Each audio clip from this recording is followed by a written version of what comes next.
धौलपुर जिले के राजाखेड़ा विधानसभा क्षेत्र के विधायक रोहित बोहरा द्वारा आयोजित होली मिलन समारोह में शिरकत करने पहुंचे शिक्षा मंत्री बीडी कल्ला, पीडब्ल्यूडी मंत्री भजनलाल जाटव, खेल मंत्री अशोक चांदना ने मुख्यमंत्री अशोक गहलोत सरकार की उपलब्धियों का कार्यक्रम के दौरान जमकर बखान किया। खेल मंत्री अशोक चांदना में भाजपा पार्टी को घेरते हुए हिंदू मुस्लिम एवं धर्म मजहब की सियासत करने के आरोप लगाए हैं। राजाखेड़ा विधानसभा क्षेत्र के कांग्रेसी विधायक रोहित बोहरा द्वारा निजी प्रतिष्ठान पर विधानसभा क्षेत्र के लोगों के लिए होली मिलन समारोह कार्यक्रम आयोजित किया गया था। कार्यक्रम के दौरान शिक्षा मंत्री बीडी कल्ला, पीडब्ल्यूडी मंत्री भजनलाल जाटव, खेल मंत्री अशोक चांदना ने राज्य सरकार की कल्याणकारी योजनाओं का जमकर बखान किया। खेल मंत्री अशोक चांदना ने भारतीय जनता पार्टी को धर्म मजहब हिंदू मुस्लिम के नाम पर सियासत करने की पार्टी बताया है। इससे पहले उन्होंने कहा, खेल के क्षेत्र में राज्य सरकार सराहनीय काम कर रही है। विशेषकर ग्रामीण क्षेत्र के 26,85,000 खिलाड़ियों को मौका दिया जाएगा, जिसके लिए राज्य सरकार ने 40 से 45 करोड़ का बजट भी स्वीकृत किया। मीडिया के सवाल का जवाब देते हुए खेल मंत्री अशोक चांदना ने कहा, 2 अप्रैल को करौली में जो हिंसा हुई वो भाजपा की प्रायोजित सोची समझी साजिश रही है। ऐसी प्रायोजित विचारधाराओं से देश में माहौल बन रहा है। बेरोजगारी की दर लगातार बढ़ रही है। उन्होंने कहा, राजस्थान का भाईचारा एवं सांप्रदायिक सौहार्द हमेशा से बना रहा है। किसी भी प्रकार की हिंसात्मक वारदात को सख्ती से निपटा जाएगा। विधायक रोहित बोहरा ने कहा, पानी रहेगा तो किसान रहेगा। करीब 15 दिन से 203 करोड़ रुपए के टेंडर हो जाएंगे, जिससे 190 गांवों में पानी की टंकियां इसी साल से बनना शुरू हो जाएंगी। अब हर घर में नल होगा और घर पर ही पानी मिलेगा। कार्यक्रम के दौरान विधायक रोहित बोहरा ने कार्यकर्ताओं पर फूलों की वर्षा की, जिसे देखकर हर कोई उत्साहित हो गया। इस मौके पर मंत्री बीडी कल्ला ने कहा, विधायक रोहित बोहरा जहां पर कहेंगे वहां पर सरकारी इंग्लिश मीडियम स्कूल खोल दिया जाएगा। उन्होंने कहा, सभी चाहते हैं उनके बच्चे सरकारी स्कूलों में पढ़े। ऐसे में सरकार प्राइवेट स्कूलों की मोनोपोली को खत्म कर सरकारी इंग्लिश मीडियम स्कूल खोल रही है। इन स्कूलों में लाखों रुपए सैलरी पर टीचर तैनात है, जो बच्चों को अच्छी से अच्छी शिक्षा देंगे। सरकार इसी साल करीब 46,000 टीचर्स की भी भर्ती कर रही है। पीडब्ल्यूडी मंत्री भजनलाल जाटव ने कहा, मुख्यमंत्री ने चिरंजीवी योजना से गरीब तबके को मुफ्त में प्राइवेट अस्पतालों में इलाज दे रही है। इस योजना से बड़ी संख्या में गरीब तबके के लोगों को उपचार में लाभ मिलेगा। कार्यक्रम के दौरान बड़ी संख्या में कार्यकर्ताओं के साथ कांग्रेस के पदाधिकारी भी उपस्थित रहे। ग्रामीण क्षेत्र, शहरी क्षेत्र, सभी को खेलने का अधिकार है और सभी के लिए आप देखिए कि अभी सरकार ग्रामीण खेल कराने वाली है। उसमें 26,85,000 ग्रामीण अंचल के खिलाड़ियों ने उसमें रजिस्ट्रेशन किया है और उसका बजट भी 40 से 45 करोड़ से मान्य था। इसी के साथ मेजर ध्यानचंद जो स्टेडियम की घोषणा करी है, हर ब्लॉक के ऊपर कैसे स्टेडियम बने उसका एक रास्ता निकाला है। कहीं ना कहीं राजस्थान के बच्चों को, राजस्थान के खिलाड़ियों को बताने लगना चाहिए। सीताराम और आप धौलपुर पहली बार आए थे, तो आपने बोला था कि यहाँ पर स्टेडियम का निर्माण किया जाएगा, लेकिन अभी कुछ भी नहीं हुआ। नहीं, आपको क्या पता कि कुछ नहीं हुआ? जी, अब आपको पता है क्या हुआ है क्या नहीं? अभी यानी कि उस पर ना देखिए, उसके ऊपर चर्चा चल रही है, सेंक्शंस बहुत जल्दी मिलेंगे। और जो मैंने मेन बाजार का स्टेडियम देखा था, करौली हिंसा को लेकर के जो आरोप है उनकी अभी तक गिरफ्तारी नहीं हुई है। ये कुछ प्रायोजित लोग हैं जिनकी रोजी रोटी राजनीति हिंदू मुस्लिम दंगों से चलती है। उन प्रायोजित विचारधाराओं की वजह से इस प्रकार का माहौल देश में बन रहा है। और मुझे लगता है कि देश में जिस प्रकार से इकोनॉमी गिर रही है, जिस प्रकार से महंगाई बढ़ रही है, जिस प्रकार से बेरोज़गारी बढ़ रही है, अब ये एकमात्र मुद्दा उन विचारधाराओं के पास में रह गया सर्वाइव करने के लिए। तो वो ताकतें ज़रूर इस प्रकार की कोशिशें करती रहेंगी, लेकिन ये राजस्थान अशोक गहलोत जी का राजस्थान है। ये यहाँ मुख्यमंत्री अशोक गहलोत जी हैं। इस प्रकार की कोई भी वारदात उसको सख्ती से निपटा जाएगा, ये आपको। तो मैं तो कई बार कहता हूँ, दिल की हगाजू मिट्टी में मिला देती है, तंदुरुस्ती में जीने की सजा देती है, जीने देती है न मरने की सजा देती है। कैसी है ये भाजपा की हुकूमत जो हंस के सजा देती है। इन्होंने सजा देने के अलावा और कोई काम नहीं किया। आज 8 साल में एक काम नहीं गिना सकते जो इन्होंने किया है। हमारे माननीय मुख्यमंत्री जी ने शहरी बेरोजगारी मिटाने के लिए इंदिरा गांधी शहरी बेरोजगारी योजना शुरू की है।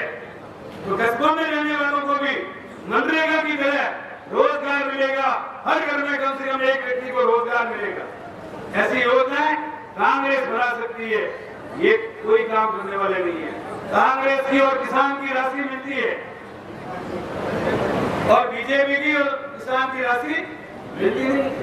किसान भाइयों, जब मैं ऊर्जा मंत्री था, मुख्यमंत्री ने मुझे कहा किसानों के लिए अपन क्या कर सकते हैं। मैंने कहा बिजली फ्री कर दो। आपको जानकर खुशी होगी, हर बिल पर 1000 रुपए की छूट हर महीने। आज 15 हाउस पावर तक की बिजली राजस्थान में मुफ्त मिलती है। 67 लाख किसानों का बिजली का बिल 0 आता है, शून्य आता है और 90 पैसे प्रति यूनिट बिजली जो है किसानों को मिलती है, जो इससे ज्यादा बिजली उपयोग में लेते हैं। तो सब्सिडाइज रेट पर बिजली, मुफ्त में शिक्षा, मुफ्त में इलाज, और क्या चाहिए उनको। और फिर जिनको पेंशन नहीं मिलती थी, सरकारी कर्मचारियों को, उनको सरकार ने पेंशन देने की घोषणा करके हिंदुस्तान में डंका बजा दिया मुख्यमंत्री जी। आज नरेंद्र जी मोदी को सोचना पड़ेगा कि उनको क्या करना है, केंद्रीय कर्मचारियों के लिए, उनकी भाजपा सरकारों को क्या करना है। इसलिए मेरा आपसे एक ही बात कहनी है कि हम सब लोग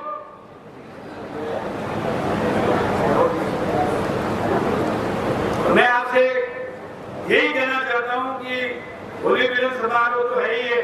देखिए, पहली बार जो आदमी जीतता है ना, वो मंत्री नहीं बनता। नहीं तो ये इसमें योग्यता इतनी थी कि पहली बार भी हम लोगों के वक्त ऐसा नहीं था। मैं प्रधानमंत्री जी के साथ पहली बार आया था, हमको आप लोगों ने मंत्री बना दिया और मैं क्या, बहुत गुस्सा आता था मेरे को। मैं कई बार कहता मैं इस्तीफा दे दूंगा, तो प्रधानमंत्री जी बड़े भाई के नाते फिर तो ठंडा है, पानी पी, शरबत पिलाते थे, ठंडा करके और समझाते थे कि नहीं गुस्सा मत किया कर। और कई बार केवल मात्र हर रोज कोई नई चीज छोड़ते रहते हैं। कभी कहते हैं मेक इन इंडिया, कभी कहते हैं डिजिटल इंडिया, कभी कहते हैं कि हम जो है नौजवानों को जो है विदेश भेज देंगे, ये कर देंगे, फला कर देंगे। केवल मात्र जैसे झांसाबाज होता है ना, झूठे झांसे मारने के मास्टर लोग हैं और करते कुछ नहीं है। मैं तो कई बार एक स्टोरी कहता हूँ गांव के लोगों को। एक व्यक्ति था, उसकी गाय गुम हो गई। गाय गुम हो गई तो वो ढूंढने के लिए लड़के को लेकर रोई में गया और जाकर के कहा, 3-4 बजे बेटे को बुला के कहा कि देख बेटा, अपनी गाय मिल जाए तो 1 धन का दूध जो है हनुमान जी के मंदिर चढ़ा दूंगा। बेटे ने कहा बहुत अच्छी बात है, गाय आपकी, दूध आपका। थोड़ी देर हुई, 5-1 बज गए, बेटा गाय तो मिल नहीं रही है। एक तेरे को बात बताता हूँ, कलयुग के देवता जो हैं वो गिरिराज महाराज है, इसलिए गिरिराज महाराज को 1 धन का दूध चढ़ा दूंगा, गाय मिल जाएगी। बेटे ने कहा बहुत अच्छी बात है। ऐसे करके और देर होने लगी, करीब 6 बज गए, गाय मिली नहीं। तो बेटा गाय मिल जाए तो 1 धन का दूध दुर्गा माता के चढ़ा दूंगा। बेटे ने कहा बहुत अच्छी बात है। ऐसे करते करते गोधुली बेला हो गई, अंधेरा होने लगा। बेटा इस बार लास्ट नाम लगा रहा हूँ, कलयुग के आज तो देवता राम साहबीर है, 1 धन का दूध राम साहबीर के चढ़ा दूंगा, मेरा एक मेरी गाय मिल जाए। बेटे ने कहा बेटे ने कहा अब गाय मिले ना मेरे, हम घर चले चले। क्यों? 4 दिनों का दूध तो आपने देवी देवताओं को चढ़ा दिया। अब नीरा बाटा अपन डालेंगे, रिफाइंड अपन करेंगे, दूध तो चलो देवी देवताओं को चढ़ा देंगे, कम से कम चारे की नीरे की तो बचत होगी। तो उन्होंने इधर उधर देख के देखा कि कोई देवता देख तो नहीं रहा है। उसके कान में कहा, बीजेपी के लोग जैसे झांसा मारते हैं, एक बार गाय का सींगड़ा आ जाने दो, फिर सभी देवताओं को सबको अंगूठा दिखाना। तो बीजेपी जो है अंगूठा दिखाने वाली पार्टी है, करती कुछ करती नहीं है। अभी आपने देखा होगा, मैं 2 दिन आजादी का अमृत महोत्सव इसमें राजस्थान की तरफ से गया था। वहां जिन लोगों ने इस देश के लिए काम किया उनको तो इग्नोर कर रहे हैं और केवल मात्र बीजेपी का भी ध्यान पता आगे। देखिए, सबसे पहले हर आदमी को पढ़ना जरूरी है। इस बार इस बजट में 3820 सेकेंडरी स्कूलों को सीनियर हायर सेकेंडरी स्कूल में एक साथ प्रोमोट कर दिया गया। आपकी सारी secondary school senior higher secondary school कर दी गई। जहाँ जहाँ इंग्लिश मीडियम के स्कूल आपको खुलवाने हैं, जहाँ जहाँ रोज भाई कहेगा वहाँ 5000 की आबादी होनी चाहिए, वहाँ महात्मा गांधी इंग्लिश मीडियम के स्कूल खोल देंगे। देखिए, इंग्लिश मीडियम की स्कूलों में 1 लाख रुपया फीस लगती है, कहीं 50,000, कहीं 75,000। और आज सारे लोग चाहते हैं कि इंग्लिश मीडियम में हमारे बच्चे पढ़ें। सरकारी स्कूलों में हम ऐसे बढ़िया बढ़िया टीचर जिनको 1-1 लाख रुपए महीना मिलता है, और प्राइवेट स्कूलों में अंडर पेमेंट, लेकिन इसके बावजूद लोग वहां भेजते हैं। तो उनकी मोनोपोली खत्म करके हम इंग्लिश मीडियम के स्कूल खोल रहे हैं। 10,000 अंग्रेजी माध्यम के शिक्षकों की भर्ती कर रहे हैं। 46,000 टीचर्स की भर्ती कर रहे हैं। सामान्य शिक्षा में नीट के एग्जामिनेशन की विज्ञप्ति आ गई है। 23 और 24 जुलाई को इम्तिहान होने वाले हैं। तो इस प्रकार शिक्षा के क्षेत्र में जो बातें भाई रोहित ने रखी है, चाहे वो डीमर्ज करने वाले स्कूल प्राइमरी है, मिडिल है, जहाँ जहाँ ये कहेंगे वहाँ प्राइमरी और मिडिल स्कूल निश्चित रूप से खोल दिए जाएंगे। इसके साथ साथ आपको ये बताना चाहता हूँ कि पहला सुख निरोगी गया। आपके पास में बादाम का हलवा पड़ा हुआ है और शरीर अच्छा नहीं है तो बादाम का हलवा अच्छा नहीं लगेगा। दाल रोटी हमेशा अच्छी लगती है, और बुखार या शरीर अस्वस्थ हो तो दाल रोटी भी अच्छी नहीं लगती कई बार। इसलिए पहला सुख निरोगी गया, और दूसरा सुख घर में आया, तीसरा सुख पड़ोसी अच्छो, और चौथा सुख रात में बासो, पांचवा सुख पतिव्रता नारी, और छठा सुख पुत्र आज्ञाकारी। ऐसे सुख बताए गए। तो निरोगी राजस्थान रखने के लिए मुख्यमंत्री जी ने पहले 5 लाख रुपए की मुख्यमंत्री चिरंजीवी योजना मंजूर की थी, उसको बढ़ाकर 10 लाख रुपए कर दी है। आपको पता है, कोई गरीब आदमी पहले जाता था और उसको कह दिया कि तुम्हारे हार्ट की बीमारी है, 5 लाख रुपए लगेंगे, तो गस खा जाता था भाई। लेकिन अब कोई घबराने की जरूरत नहीं है। सरकारी हॉस्पिटल, गवर्नमेंट के हॉस्पिटल के अलावा बड़े से बड़े प्राइवेट हॉस्पिटल में भी आपका केवल कार्ड दिखाने से टेस्ट इलाज हो जाएगा, 1 रुपया नहीं देना पड़ेगा। पहले मुख्यमंत्री जी ने दवाइयां फ्री की, जांचें फ्री की, और बड़े से बड़ी बीमारी का इलाज आपको फ्री कर दिया, ताकि राजस्थान स्वस्थ रहे, निरोग रहे। देखिए, कांग्रेस में और बीजेपी में क्या अंतर है? कांग्रेस एक गाय की तरह है। गाय के पास में जैसे ही उसका बछड़ा या बछिया जाती है, वो वापस जाती है और दूध दे देती है। तो कांग्रेस के नेताओं के पास कोई भी जनता रूपी लोग आते हैं तो उनको तत्काल उसका काम कर दिया जाता है। लेकिन ये बीजेपी छोटे की तरह है। छोटा समझते हो? हमारे यहाँ छोटा कहते हैं। जैसे बैल दूध देता है क्या कभी? ये छोटे हैं, इनके पास ये कहते कुछ है, करते कुछ है। आपको याद होगा लोकसभा के चुनाव से पहले क्या कहा इन्होंने कि हर एक के खाते में 15 लाख रुपए आएंगे। 15 पैसे भी आएंगे किसी के? फिर कहा था कि 2 करोड़ लोगों को प्रतिवर्ष रोजगार देंगे। रोजगार मिला? काला धन वापस आ जाएगा। काला धन वापस आ जाएगा। 7 वर्षों में करीब 8 वर्ष हो जाएंगे नई सरकार को, बीजेपी की। लेकिन 16 करोड़ की जगह 16 लाख लोगों को भी रोजगार नहीं मिला। किसान की आय दुगनी कर देंगे। और सड़कों के क्षेत्र में आप सब लोगों के आशीर्वाद से मुझे जिम्मेदारी मिली है। मेरे साथीगण बैठे हैं, माननीय मुख्यमंत्री जी ने मुझे जिम्मेदारी दी है, और मैं पूर्वी राजस्थान से बिलोंग करता हूँ। भरतपुर बहुत पहले एक ही रियासत थी, सन 82 के अंदर हमारे जिले से हम भरतपुर से धौलपुर अलग हुआ। मुझे बड़े कहते हुए खुशी है कि आज जब मैं धौलपुर आता हूँ तो मुझे लगता ही नहीं कि भरतपुर से कई गुना धौलपुर आगे जिला विकसित हो गया है।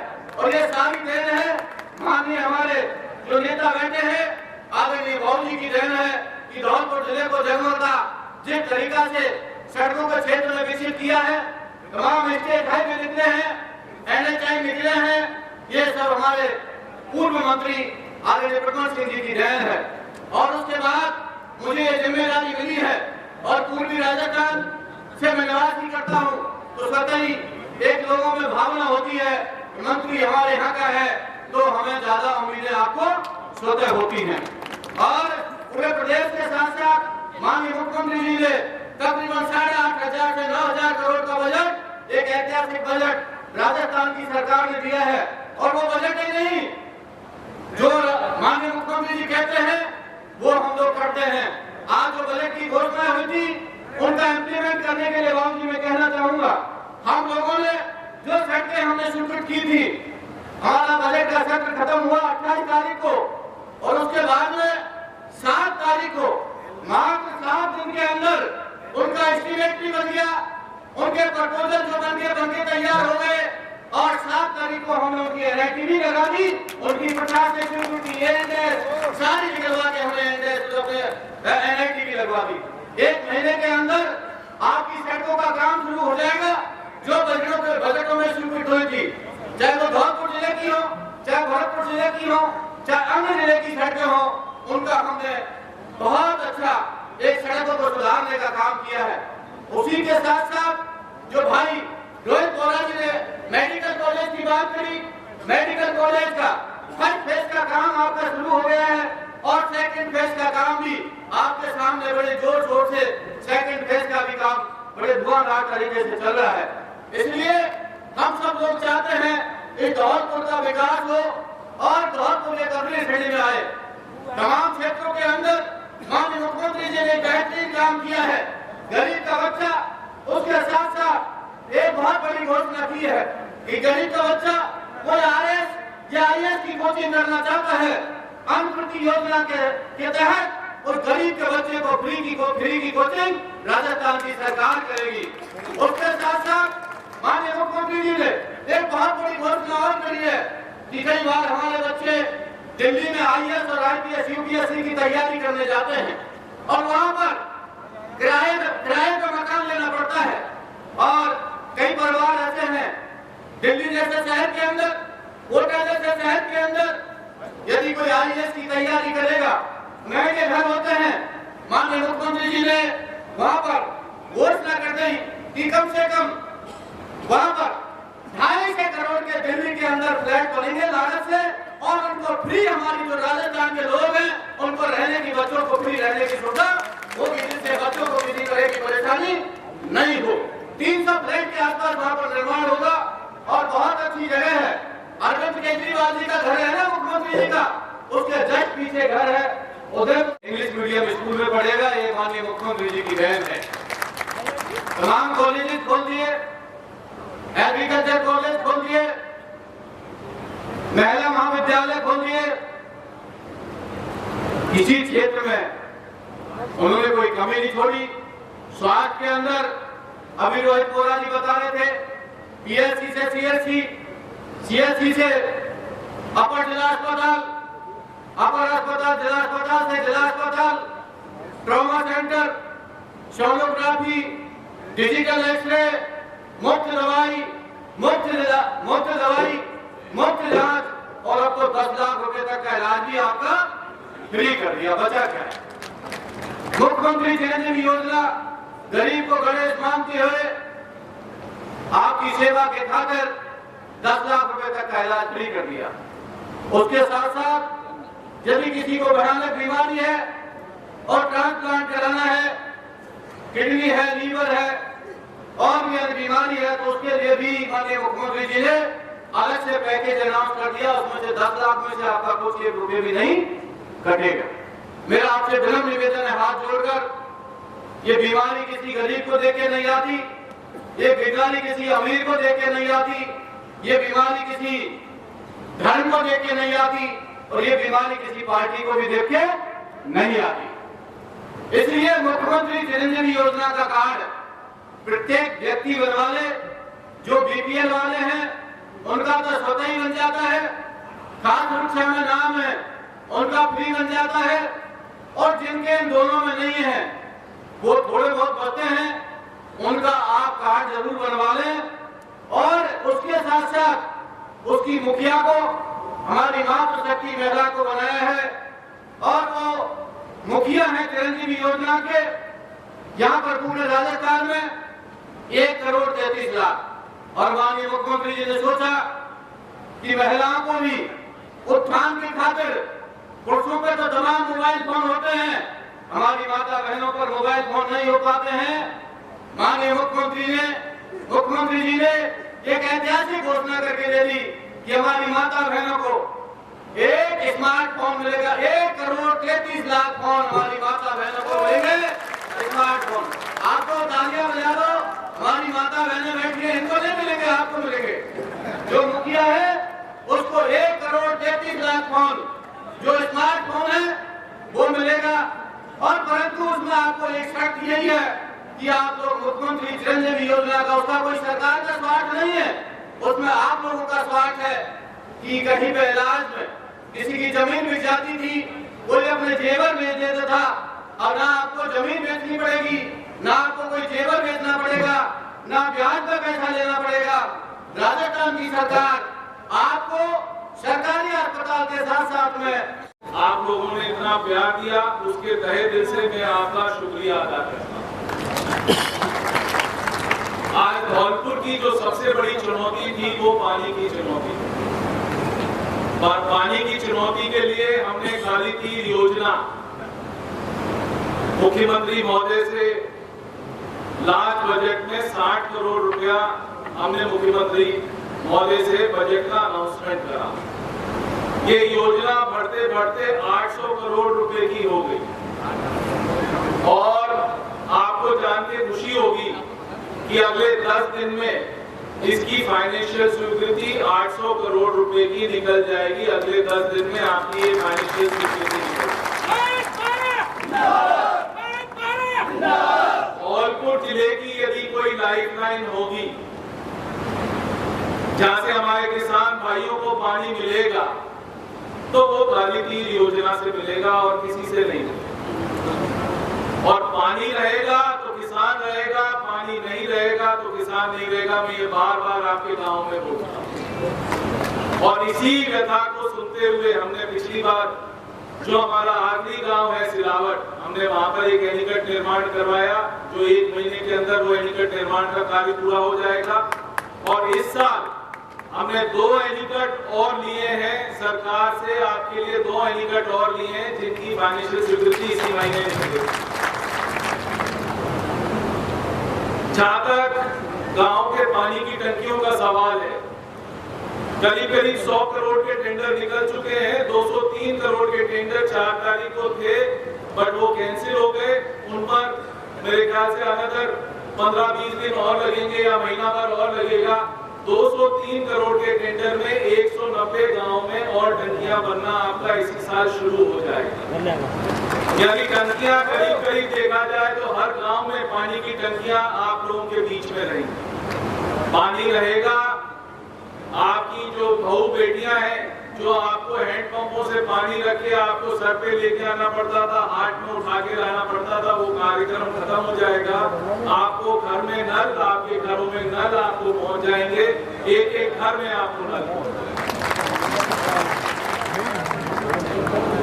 आपको पता है कि हमने राजाखेड़ा अस्पताल, मनिया अस्पताल को काफी सुदृढ़ करने की कोशिश करी। सब जगह एम्बुलेंस, डॉक्टर, सब चीजें आपके यहाँ वहाँ अवेलेबल हैं, और हमने मेरे कोटा से भी 1 करोड़ रुपया राजाखेड़ा अस्पताल में अभी लगाया। इसी तरह से मनिया अस्पताल में और मरेना अस्पताल में, इन दोनों अस्पतालों को और मैं सुदृढ़ीकरण कर दूंगा 1 साल के अंदर, जिससे आपको लगेगा कि हमारे पास डॉक्टरों की कोई कमी नहीं है। हर 10 किलोमीटर पे आपको डॉक्टर अवेलेबल रहेगा पूरी कॉन्स्टिट्यूंसी। और आपको ये जानकर भी खुशी होगी कि हमारे यहाँ मेडिकल कॉलेज की स्थापना हो गई है। इस साल 100 मेडिकल स्टूडेंटों का हमारे यहाँ एडमिशन होगा और मेडिकल कॉलेज इस बार धौलपुर में शुरू हो जाएगा इसी साल। ये ऐसे काम है जो मील के पत्थर साबित हो। चिरंजीवी योजना सरकार ने शुरू कर दी, 10 लाख रुपए तक आपको बीमा दे दिया, हर आदमी को बीमा दे दिया। जो हमारे छोटे किसान हैं उनके लिए सरकार पैसा दे रही है, जो बीपीएल परिवार हैं उनके लिए किसान सरकार पैसा दे रही है, और जो जिनके पास 4 बीघा से कम जमीन है उनके लिए सरकार पैसा दे रही है। और जो उच्च वर्ग के किसान हैं वो सिर्फ 850 रुपए जमा करें और पूरे परिवार का ना ही सिर्फ हेल्थ इंश्योरेंस करें, एक्सीडेंटल इंश्योरेंस से भी आपको किसी भी परिवार में एक्सीडेंटल इंश्योरेंस हो जाता है। और चिरंजीवी योजना में आपका नाम है और कोई खुदा ना खास्ता उसकी किसी की मृत्यु हो जाती है, उसमें भी आपको 5 लाख रुपए एक्सीडेंटल इंश्योरेंस मिलेगा। ये पहली कॉन्स्टिट्यूंसी है इस बार पीडब्ल्यूडी मंत्री जी के सहयोग से, क्योंकि वो हमारे यहाँ के मंत्री थे। आपको जानकर खुशी होगी कि 70 करोड़ रुपया सिर्फ राजाखेड़ा में रोडों पर इस साल खर्च होगा। और अगले 1.5 साल में एक भी रोड ऐसी नहीं होगी जिसमें आपका पेट का पानी हिलेगा। आपका पेट का पानी अगले 1.5 साल में राजाखेड़ा की सड़कों पे चल के नहीं हिलेगा, ये मैं आपको गारंटी दूं। भजनलाल जी यहाँ बैठे, मेरी एक सड़क सिर्फ छूटी मुख्यमंत्री महोदय के बजट से। अब मैं कह रहा हूँ अब आप यहाँ आए हो तो हमारी सब जनता पे कृपा करो। एक 3 किलोमीटर की बावड़ी से लेके धनजीतपुरा तक की सड़क है, वो नरेश सरपंच मेरा दिमाग खाता रहता है और जलालपुर सरपंच मेरा दिमाग खाता रहता है कि वो सड़क बनवा दो। तो मैं आपसे विनती करता हूँ कि उस पर आप काम शुरू करवा दो, हमारे को वो 3 किलोमीटर की सड़क और दे दो। तो ये समझो करीब करीब राजाखेड़ा में हर सड़क पर आपका काम है। जहाँ तक विकी ने बात करी है कि जो कछारे से पुल की बात, मेरी और भजनलाल जी की पिछली बारी से बात चल रही थी कि किस तरह से इसको हम आलीजामा पहनाएं।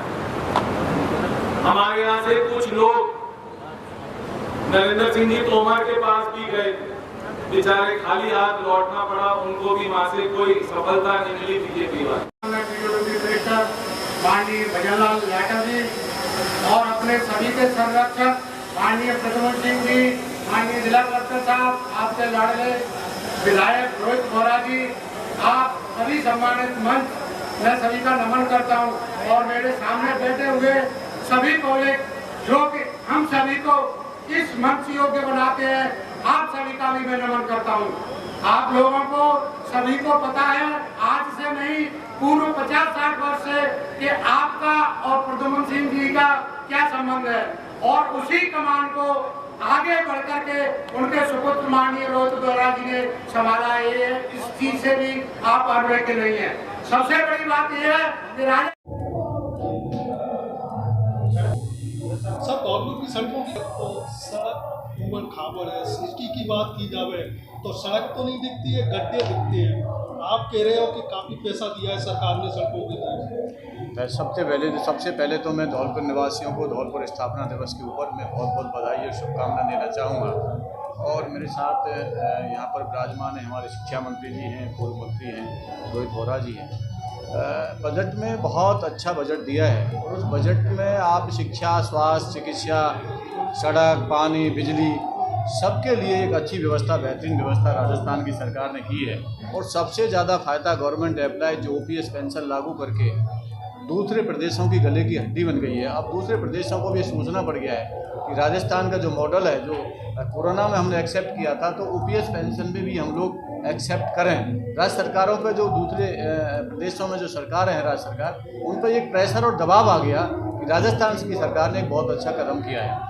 अब रहा सड़कों का मामला। सड़कों में माननीय मुख्यमंत्री जी ने बजट में घोषणा की है 8,500 करोड़ की सड़कें हम लोगों ने सैंक्शन की हैं। और इतना फास्ट काम हुआ है, जो मैंने अभी बताया था कि उन सड़कों की हमने वित्तीय स्वीकृति भी आ गई, और उनकी स्वीकृति मिल गई। हम लोगों ने NIT भी लगा दी और शीघ्र उन सड़कों का काम शुरू हो जाएगा। पिछले काल में भारतीय जनता पार्टी की सरकार ने बजट का प्रावधान किया नहीं और थोड़ी घोषणाएं करके भारतीय जनता पार्टी की सरकार चुनावी बजट के हिसाब से और घोषणाएं करके चली गई। उसके बाद तुरंत बाद कोरोना आ गया और कोरोना जैसी महामारी के अंदर आप समझ सकते हैं देश की और प्रदेश की आर्थिक स्थिति बहुत कमज़ोर हो गई थी। पुनः राजस्थान को हम सड़कों के क्षेत्र में अग्रणी श्रेणी में लेके आएंगे, ये हमारे मुख्यमंत्री जी का विजन है। 1.5 वर्ष का समय रह गया है और 3.5 वर्ष के शासनकाल में धौलपुर की जो सड़कें थी उनकी मरम्मत नहीं हुई। देखो अभी आपदा में जब बाढ़ आई थी, बाढ़ग्रस्त एरिया हुआ था, मैं खुद उसमें आया था। आपदा राहत के तहत हम लोगों ने यहाँ पर राशि स्वीकृत की है जिले के लिए, उसमें सड़कों का निर्माण हुआ है। अभी मंच के माध्यम से हमने कहा है कि तकरीबन 100 करोड़ के आसपास की सड़कें हमें धौलपुर को मिली हैं। एक ब्रिज हमें यहाँ पर चंबल नदी का ब्रिज मिला है, तकरीबन वो भी 80 करोड़ के आसपास है। तो जो काम अभी प्रगति में आ रहा है तो वो प्रगति में जैसे ही इम्प्लीमेंट होगा 1 महीने बाद तो पता चल जाएगा। पहले भी कोई कसर नहीं छोड़ी है। मैंने भी आज PWD विभाग की समीक्षा मीटिंग ली है, उसमें ऐसा मुझे जो काम चाहे वो अपने नगर पालिका क्षेत्र में है चाहे नगर परिषद के क्षेत्र में है, उन सड़कों का काम चल रहा है और आने वाले मात्र 2-3 महीने में आपको पता लग जाएगा कि कितनी सड़कें बन रही हैं। की बात की जाए सर जी, उसमें जो आरोपी है उनकी गिरफ्तारी नहीं हुई है। दोषी कोई भी हो करौली के मामले में उसके खिलाफ कठोर कार्रवाई होगी और गिरफ्तारी भी होगी। परंतु भारतीय जनता पार्टी जैसे सांप्रदायिकता का दंगा फैलाना चाहती है, कतई मंसूबे राजस्थान की सरकार होने नहीं देगी। बात करनी चाहिए विकास, चुनाव का मुद्दा होना चाहिए विकास, चुनाव विकास का मुद्दा होना चाहिए, चुनाव विकास का मुद्दा होना चाहिए। और आप करौली का मुद्दा लेके आ रहे हैं, उनसे पूछो आप लोगों ने जो 25 के 25 मेंबर ऑफ पार्लियामेंट दिए हैं उन्होंने किया क्या है। बात जाति धर्म की नहीं है, बात है विकास की। विकास के मुद्दे पे तो चुनाव, पेट्रोल डीजल मात्र 10 दिन में कितना महंगा हो गया उसकी बात नहीं करेंगे, क्या महंगाई हो गई उसकी बात नहीं करेंगे। इसलिए भारतीय जनता पार्टी बैकफुट पर है, इसलिए उनको किसी तरह से एक तरह से वो कहते हैं ना बिल्कुल बैकफुट पर आ गए हैं, उनको कोई मुद्दा है नहीं और वो जातीय दंगे भड़काना चाहते हैं। धन्यवाद। Yes sir.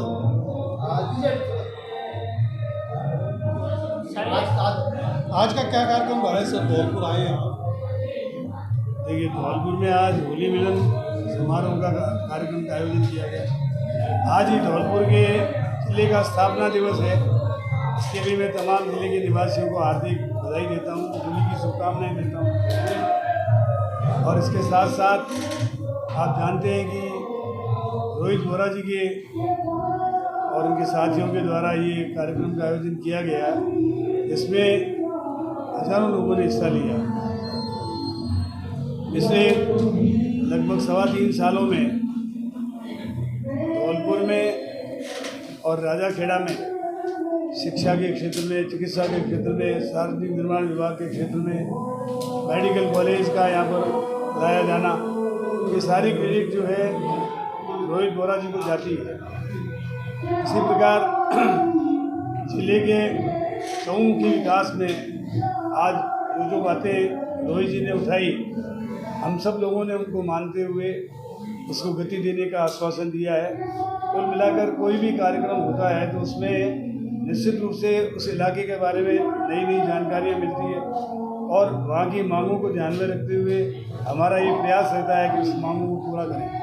जैसे शिक्षा के क्षेत्र में बीजेपी के राज में बहुत सी स्कूलें बंद कर दी गई, उनको पुनः शुरू करना है।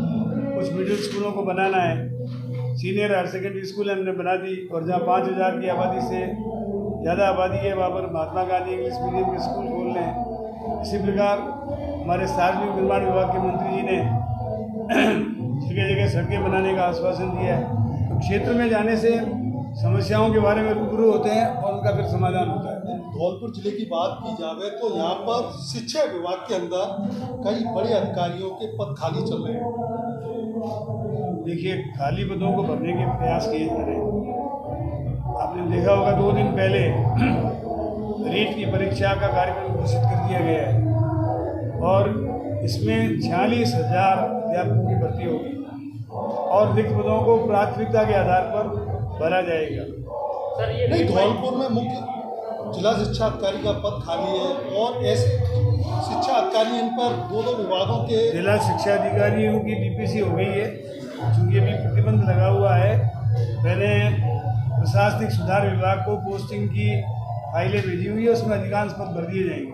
अरे अप्रैल महीने में जो रीट परीक्षा होने वाली है, इसको लेकर क्या इंतजाम है?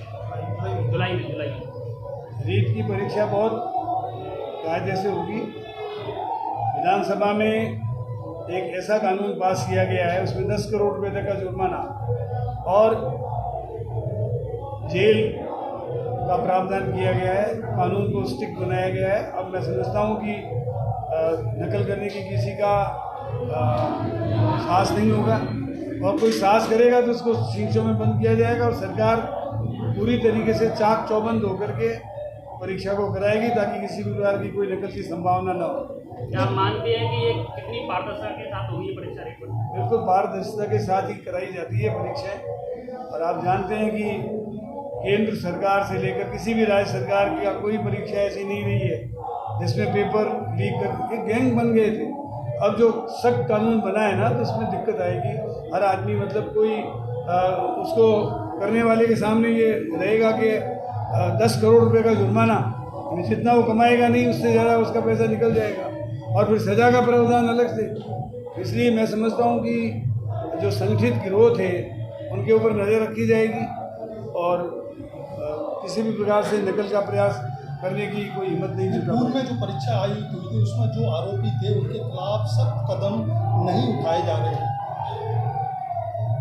ऐसा इसीलिए तो कानून को सख्त किया गया है। पहले जो कानून था थोड़ा सरल था, उसको सख्त बनाया गया है। इसी विधानसभा में कानून को सख्त बनाया गया है। अब मैं समझता हूँ कि उस कानून को देखते हुए कोई जल्दी से साहस नहीं जुटाएगा नकल करवाने का। जो आरोपी थे उनको जमानत दे दी गई, वो बाहर आ गए। कुछ उसमें शिक्षा विभाग के भी कर्मचारी हैं, कुछ ट्रेजरी ऑफिसर्स भी शामिल हैं। पूर्व में जो शिक्षा हुई थी, देखिए राज्य सरकार किसी भी दोषी व्यक्ति को बख्शने वाली नहीं है। जो दोषी पाए जाएंगे उनके खिलाफ सख्त से सख्त कार्रवाई की जाएगी।